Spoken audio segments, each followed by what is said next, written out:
The Battle of Britpop.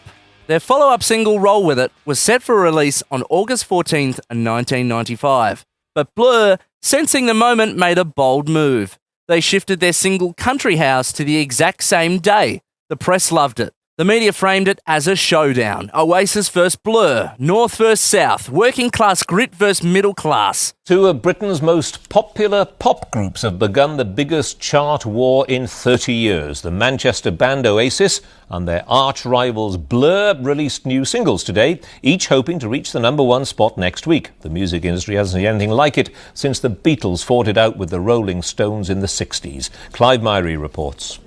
The most new music on VMR coming live from London's Oxford Street. One of many new releases today alongside Oasis. It's Blur's Country House.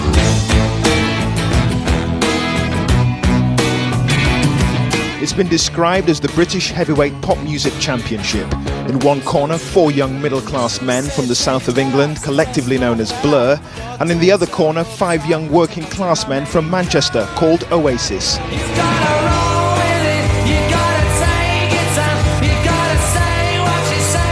They're the 2 most popular bands in Britain, having sold millions of records, and they're currently engaged in a chart war that set the music industry alight.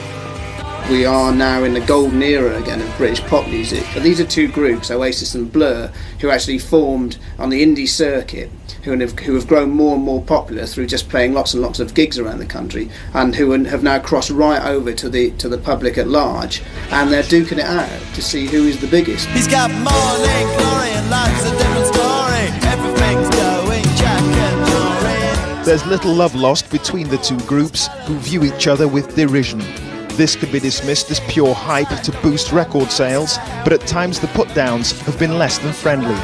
Basically, we released a single on the same day because it was either that or a punch-up, and we thought there'd be less bloodshed.